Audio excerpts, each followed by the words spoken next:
They were the biggest act the entertainment world had ever witnessed. Not just partners, but brothers who lived on top of each other's lives, sleeping in the same beds, sharing the same money, breathing the same oxygen, bound by a bond so tight it looked unbreakable from the outside. For 10 straight years, Dean Martin and Jerry Lewis didn't just succeed, they conquered. America didn't simply watch them, it surrendered to them. They were the Beatles before the Beatles, Elvis before Elvis. A cultural fever that infected nightclubs, radio, television, and Hollywood all at once. From 1946 to 1956, they owned the country. Their names alone could sell out theaters, stop traffic, and print money in an era when a movie ticket cost a few coins. The magic was in the contrast. Dean was smooth,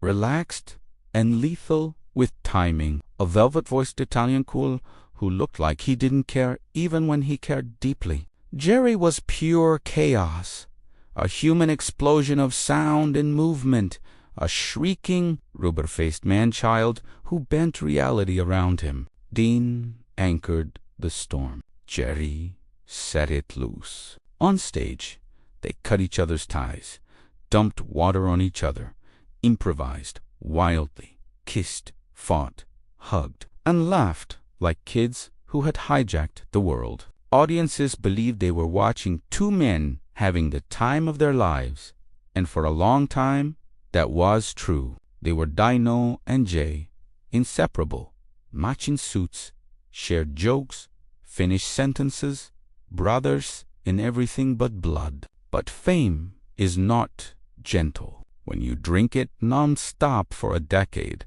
it doesn't just change you, it corrodes you. Slowly, almost invisibly, the laughter sharpened into mockery. Affection twisted into competition, and the brotherhood that built an empire began to rot from the inside. By 1956, the two men who made the world laugh were living in a private hell of resentment, silence, and suppressed fury. The autopsy of their friendship begins with a single poisonous word: genius. In the early years, they were equals, splitting money and billing right down the middle. But as their fame exploded, critics rewrote the story. They crowned Jerry Lewis a comedic genius, the next Charlie Chaplin, praising his physical comedy and manic brilliance, while reducing Dean Martin to the straight man, the handsome stooge who stood there and sang while Jerry did the real work. It was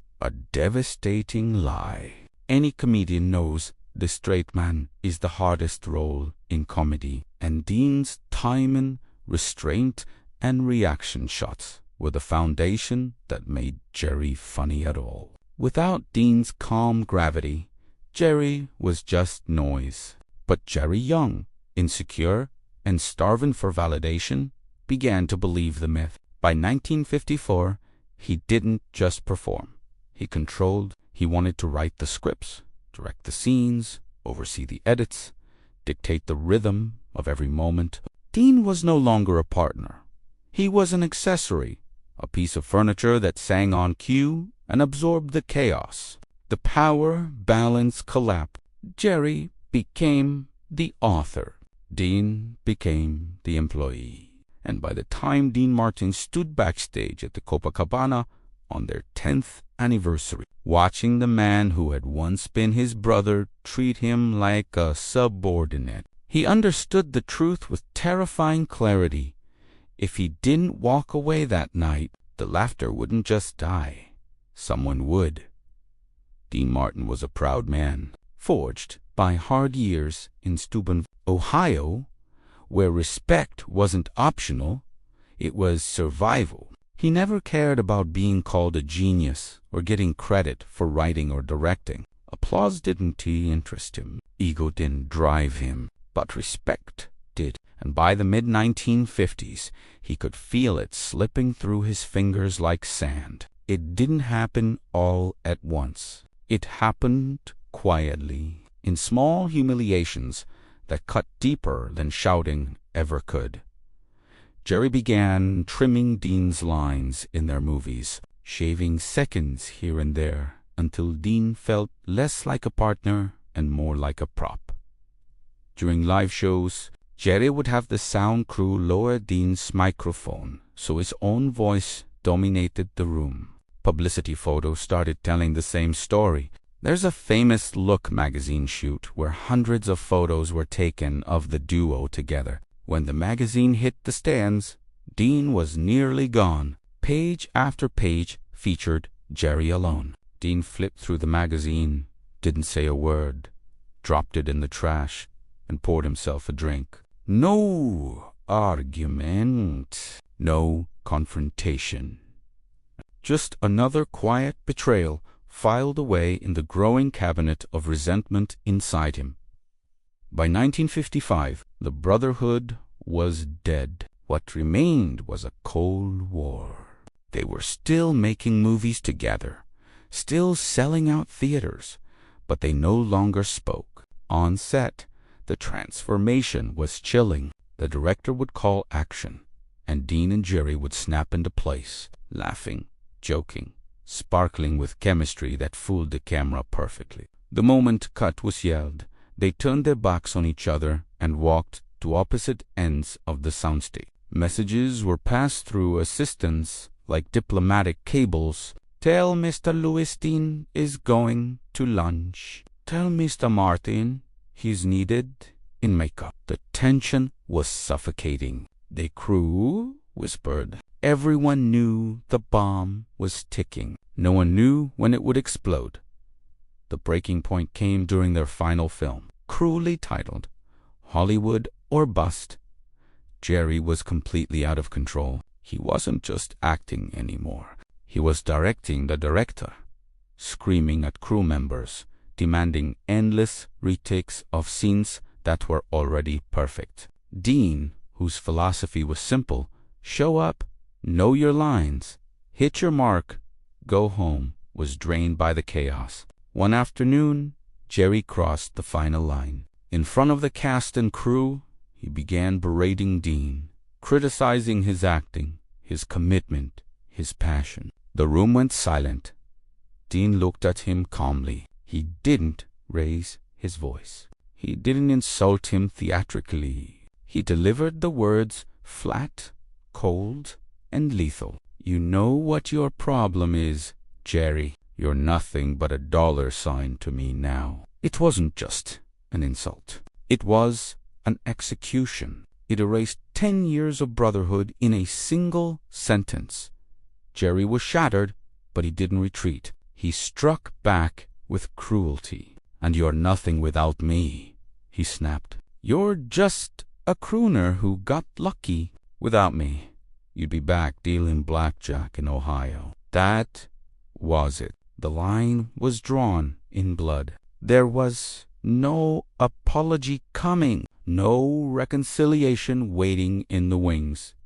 They finished the movie because contracts demanded it, and those same contracts forced them into one final obligation: a farewell run at the Copacabana in New York City. The place where they had conquered the world would now serve as their execution chamber. July 25th, 1956. The hottest ticket on earth. Celebrities, mob bosses, and socialites packed the room. But the air wasn't electric. It was heavy, thick with dread. The laughter was still there, but everyone could feel it. This wasn't a celebration. It was an ending. Everyone in that room knew they were witnessing the end of something sacred. The newspapers had already whispered the truth into the city's ear. The rumors of the breakup were everywhere, and the audience arrived at the Copacabana that night with a strange mix of excitement and dread, like mourners dressed for a wake. This wasn't just a show. It was a farewell to a marriage that had defined a decade of American entertainment backstage. The air felt heavy and stale, like a room where laughter had once lived but recently died. Dean and Jerry shared the same dressing room, just as they had for 10 years. That room had once been a playground of jokes, shouting, singing, and brotherly chaos. Tonight, it was eerily silent. Dean sat at his vanity, calmly straightening his tuxedo, his movements precise and controlled. Jerry sat at his own mirror, restless and pale, his hands fidgeting, his energy buzzing with nervous desperation. Neither man looked at the other's reflection. 10 years to the day since they first walked on stage together at the 500 Club in Atlantic City, and they felt further apart than strangers. "Happy anniversary," Jerry muttered bitterly, his voice laced with sarcasm. "Yeah," Dean replied flatly, not bothering to look up. "Let's get this over with." They walked toward the curtain without touching. In the past, there would have been a hug, a joke, a ritual to summon the magic. Tonight, they stood several feet apart, staring at the floor like condemned men. The announcer's voice thundered through the room, stretched with forced cheer. "Ladies and gentlemen, for the last time, Martin and Lewis." The curtain rose to a deafening roar. The audience exploded with applause, as if volume alone could stop time. The show that followed was nothing like the one audiences loved. It was sharp, raw, and unsettling. The polished routines gave way to improvisation, fueled by resentment. The jokes got deeper than usual. The laughter came, but it was uneasy, filled with hesitation. Jerry mocked Dean's drinking, his timing, his detachment. Dean fired back at Jerry's ego, his need for control, his desperation for praise. These weren't playful jabs anymore. These were wounds being opened in public. "You're slurring again, Dino," Jerry screeched. "Better than slurring my brain, pal," Dean shot back. The crowd laughed, but it wasn't joy. It was discomfort. They were watching two men bleed through punchlines. At one point, Jerry grabbed Dean's tie and yanked it hard. Dean shoved him away with real force. For a split second, the mask slipped. There was genuine violence in Dean's eyes. A punch hovered in the air. Instead, Dean turned toward the microphone and began to sing.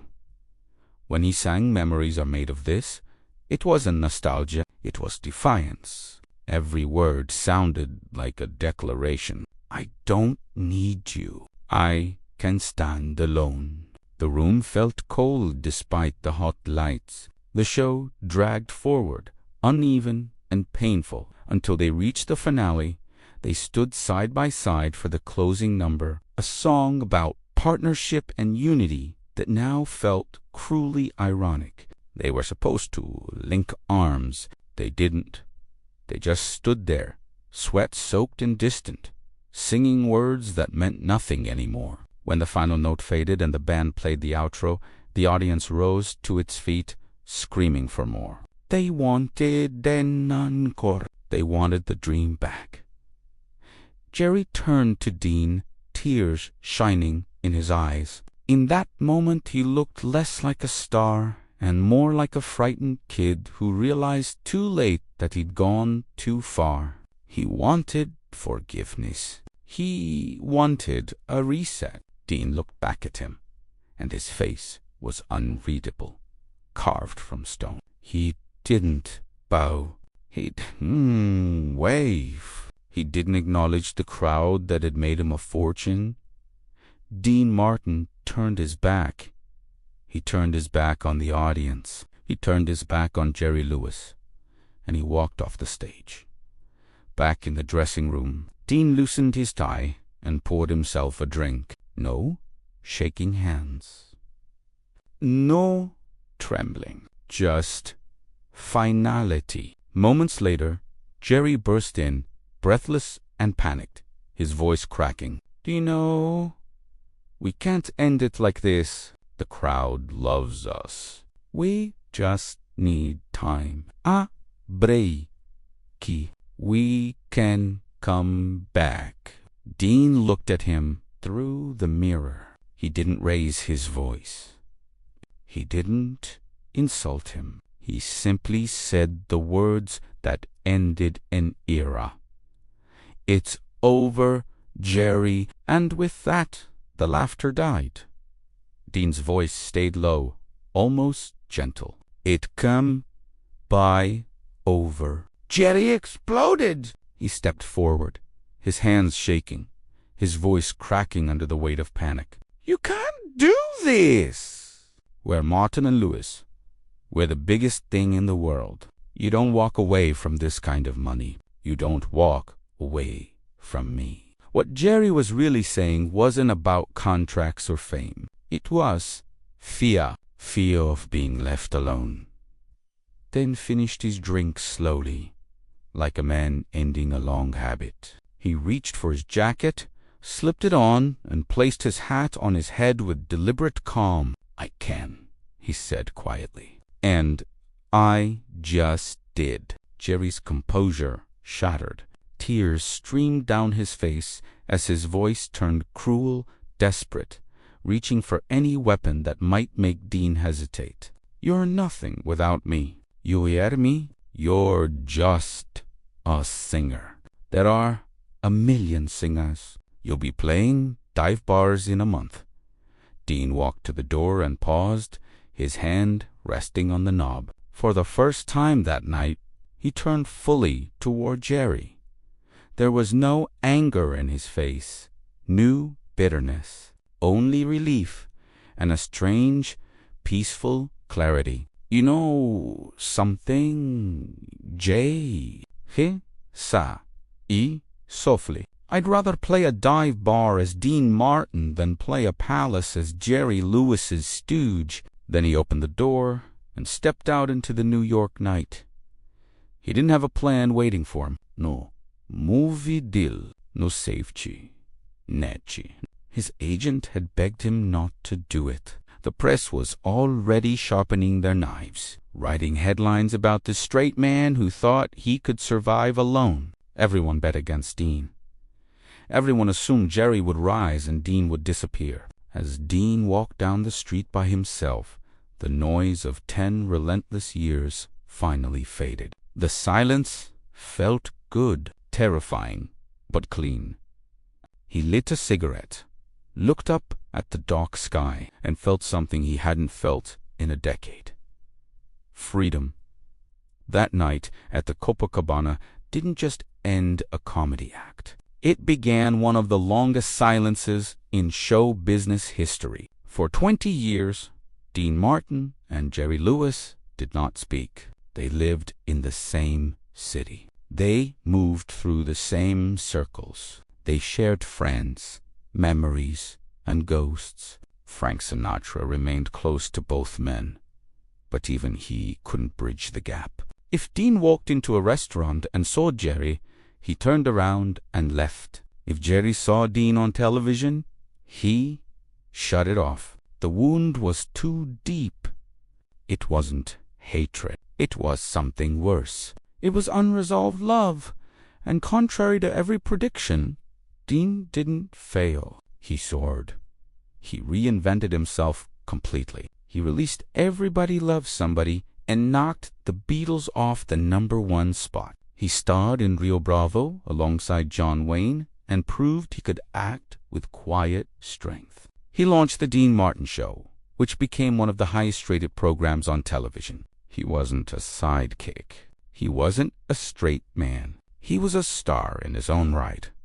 Still, in the quiet moments, Dean missed him. He missed the chaos, the electricity, the kid he once shared hotel rooms and sandwiches with. And Jerry missed Dean, too, the calm presence who had grounded him, protected him, and made him better. Success didn't erase that absence for either of them. It took 20 years and one carefully planned ambush by Frank Sinatra to bring them back together. In 1976, during a live MDA telethon, Frank brought Dean on stage without warning. The audience gasped. Jerry froze. Dean looked nervous. Then they embraced, and in that single moment, decades of anger collapsed into something softer and sadder. Lost time, lost chances, love that never fully died. When Dean leaned in and whispered something into Jerry's ear, the world speculated for years. Some imagined apologies. Others imagined jokes. Jerry later revealed the truth. Dean had simply said, "I love you, you crazy son of a bitch." The breakup of Martin and Lewis wasn't just a showbiz scandal. It was a human tragedy. A story about pride, identity, and the painful truth that sometimes love isn't enough to keep two people together. Sometimes you have to walk away from the person you love most just to survive as yourself. Dean Martin walked out of the Copacabana in 1956 as half of a legendary duo. He woke up the next morning alone, uncertain, and free. He paid for that freedom with years of loneliness, but he built a legacy that proved he made the right choice. The songs, the films, the effortless cool. In the end, Dean didn't lose everything. He found himself. And that is why his story still matters.